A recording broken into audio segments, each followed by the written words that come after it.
So I'm going to save time, I'm going to pause it as usual and then find it to read it from the book and see what the energy is that we're working with.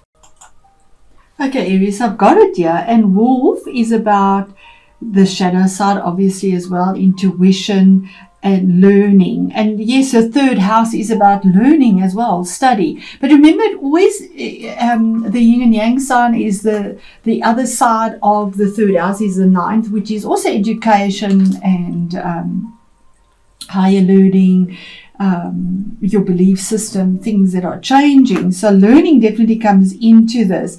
So the meaning is when it is the right way around, but I will read both because it makes more sense, and we are dealing with both ends of the eclipse.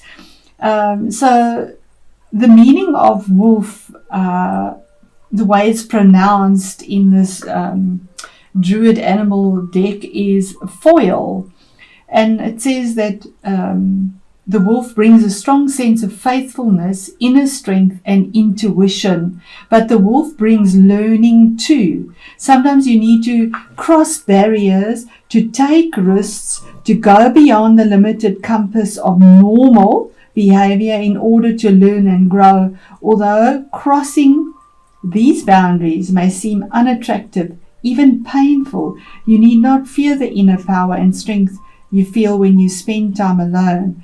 Come to know your deepest self, and even in the darkest places you will find courage and spiritual companionship. Now, how amazing is that? That would resonate because that's the right side to obviously your the other end of Gemini, which the opposite sign is Sagittarius, and that would be your ninth house, looking at it prospectively from the sun, moon or your rising sign.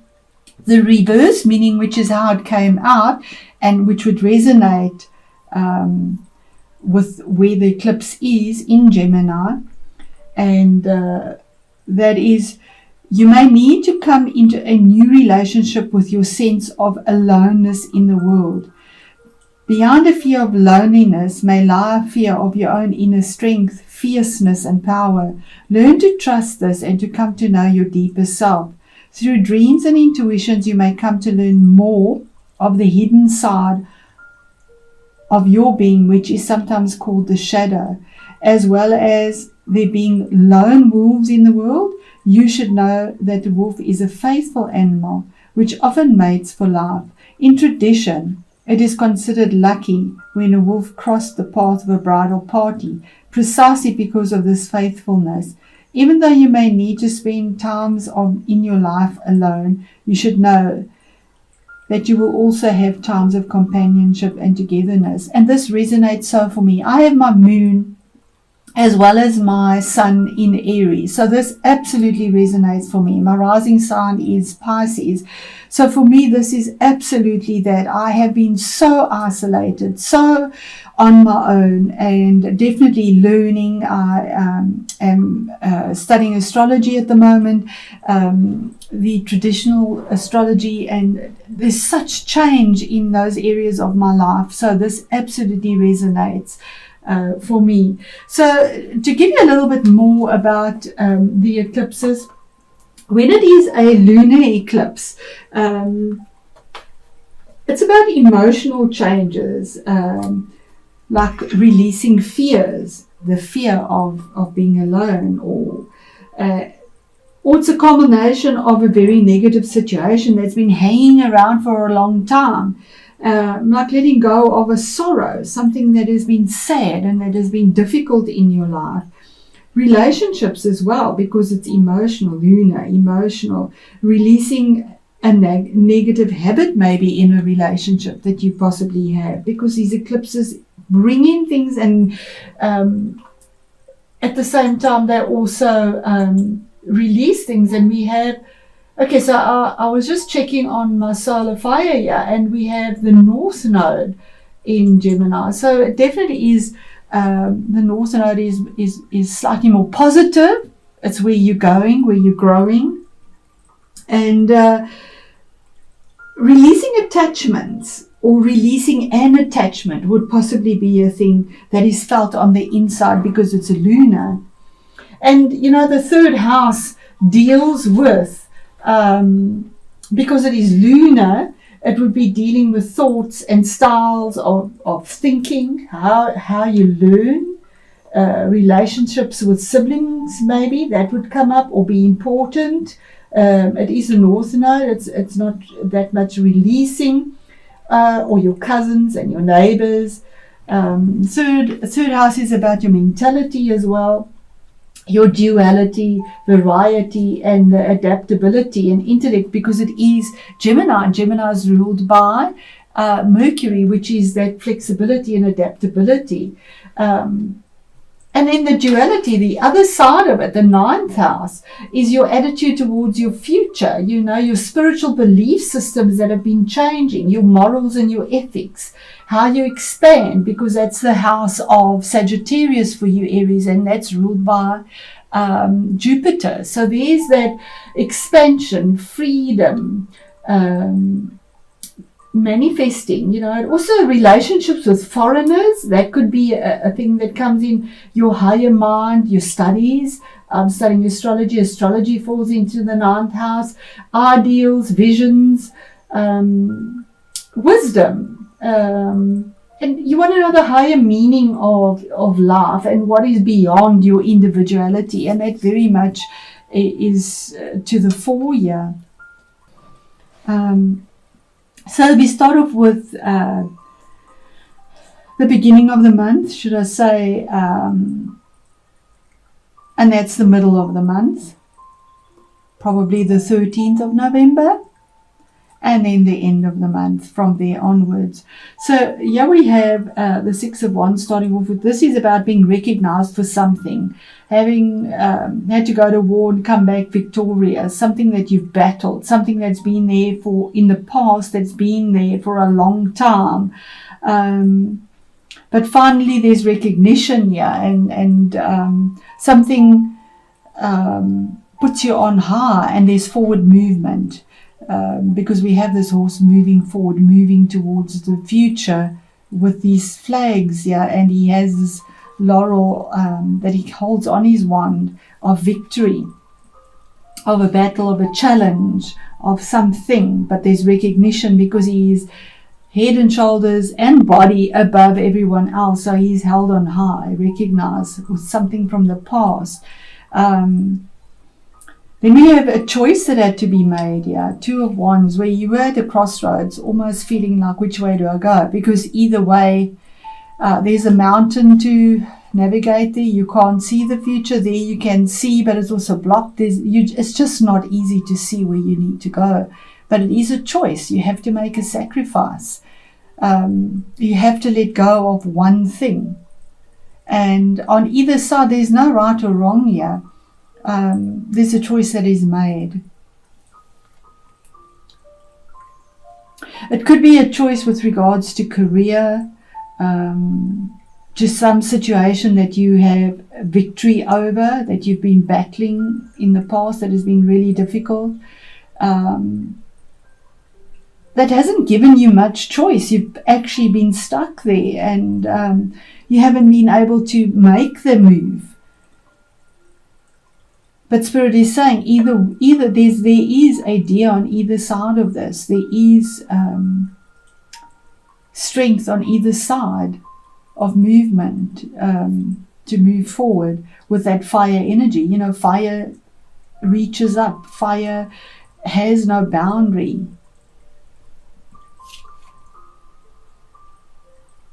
Then we have the King of Cups. So the King of Cups could be your own energy or somebody you're dealing with. This could, we are in it's Scorpio energy. It could be a Scorpio as well because it is a water energy. But it could be either of the water signs, Cancer as well as Pisces. It could be somebody that is coming into your life to assist you with something and to change something here that you've been stuck in, that has been difficult, that you're being recognized finally for, or fighting for the recognition, and then a choice that is made. And this person comes, there's Saturn here. So Saturn, this is something that has endured for a long time. This person comes from the heart, or is strategic, diplomatic, makes changes on the outside. He is a king. For me, kings make changes on the outside if it's not a person. It's something that is emotionally fulfilling, but changes you from without as well, not just within. Otherwise, it's your own energy of being strategic, diplomatic, steadfast, making a change, being ready to offer your cup of love, to work from your heart, but to make changes on the outside. What is the message from Spirit in the middle of the month? And I feel that this is card number 13. It is a major arcana card. And I do feel on the 13th of November there is some form of change for you, Aries, that will be significant. The eclipse is only on the 30th of November, 29th or 30th, and yet here on the 13th there is a significant change. It's the rosebud that just blooms, that is surrendering for something new.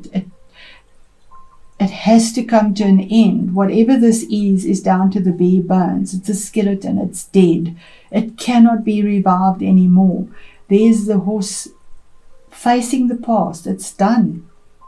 Here's the surrender, moving forward. Everything has gone up in smoke. There's change. Something you've been defending, something you've been fighting, something you've wanted recognition in. And I said the third house is ruled by Mercury. Here we have the wings of Mercury. He had the wings. He's the messenger of God. In Greek mythology, or in mythology, he's the messenger, and he has the wings on to carry the messages. But he has the message of something that comes to an end,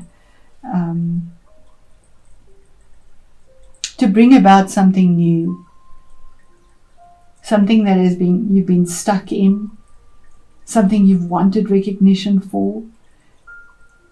And then what is hidden in all of this is that you've been taking stock of everything. It could be to do with your finances. It could be something that you put away, a choice, a decision that you made around your finances, what you invested in, what you've nurtured, what you've taken care of. But your little basket is empty. You've not had the rewards yet. And she's sort of looking at this, wanting to ascend that ladder and say, and the ladder is in the future. When is it time to actually enjoy the fruits of my labor? When is it actually time? The squirrel also plans for the winter. He nurtures and plans for the future. But here are, well, you're the ram, here sheep here, showing peace. And she's actually going to that ladder with her empty basket, looking at what is there and going to go and collect what she's sown, what she's nurtured, what she's waited for, taking stock of whatever has she's not enjoyed yet. It's empty. But it's in the future. It's coming in November. Then we move on to the Page of Cups. Now, for a general reading, this is normally information that is coming in, or it could be dealing with children or somebody that is younger. But it's the beginning steps of somebody offering love. There's the King. Here's the Page of Cups. Somebody offering something, offering an apology, offering love, a small offer, something that comes in, news that comes in, that it might be happy news, pleasant news that warms your heart. We do have Ivy creeping. Ivy is, to me, is Saturn. It creeps along, it grows, it's slow, it's steady, and reaches. It keeps on reaching. He's also looking to the future. He's not looking at the offer. So you could be offered something, or waiting for an offer to come in still that hasn't come in yet. But here's the Star card. Card number 17, which is an 8 in astrology. That's a 4 for foundation to be built, because something has to end for something new to start. It can't start until it ends. And here's our 8. which is that power number. This is healing, hope, something that you've pegged your hopes on the stars. Maybe you've been ill. Here's your healing, being guided by the stars, just letting go of everything that doesn't serve you anymore, not worrying about it, not even in your vulnerability. She's sitting here on her knees, just letting go. She's completely brought down to her knees. It is the card of Aquarius as well. You could be dealing with Aquarius, or it could be Aquarius is ruled by Saturn as well. That something that Saturn has endured, you've endured through, and this would be Mars here because of Scorpio. Saturn and Mars are two malefics. Here's the faith and hope. We have fire and ice, fire and water, that bring the change and something calmer. There's the 8 again, 8 of Pentacles. That is such a beautiful card. The 8 of Pentacles, and year 17 is an 8 as well. So your hard work pays off. You've put so much time into trying to perfect something, and to Pentacles around your finances, but you've not been able to enjoy that yet. It's just been denied you continually. You've been blocked. But there's recognition that comes through here. These eclipses bring this to you, allow it through for you.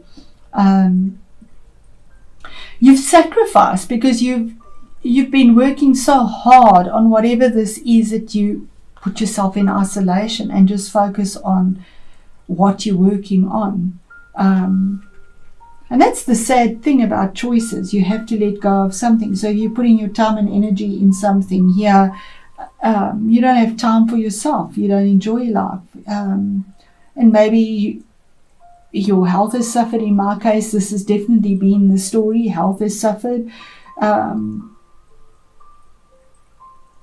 To the point of where it's even difficult for me to do what I love to do. And I think a lot of Aries are having that as well. It could also be all this corona nonsense that's going on. I say nonsense because I'm so over it. I think we all are. This year, 2020, double judgment year, as I called it, is just a year that has been horrendously difficult for everyone on every level of their life. But somehow, through all of this, Spirit brings us an awakening. And Aries, apologize if this is long. There we go. There we go. Synonymous. That was something that was manipulative, deceitful, hurtful. Something. It's the Devil card. Something in your past that somebody did something to you. You self-sabotage yourself. You know, all these cards are the shadow side of ourselves as well. Where you were asleep and didn't realize you were caught up in something, you were tied to something, but here's recognition and setting yourself free finally from something that has kept you bound to something that is just destroying you from within and without. Having the strength to get through this.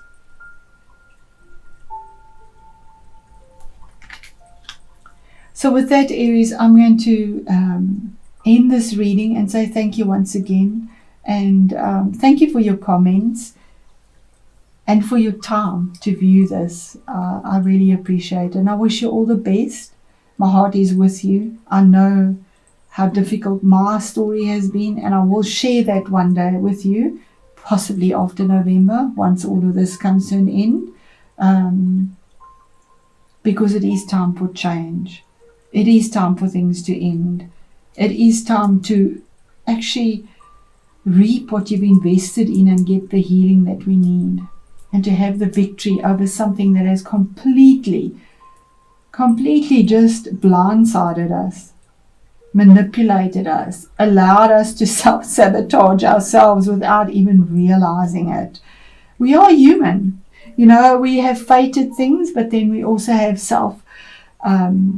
willpower, which is things that our choices that we make ourselves, and our choices have not been honoring to ourselves. And you know, the universe comes in and clears it out to start something new with the healing. So Lots of love to you, Aries. Thank you.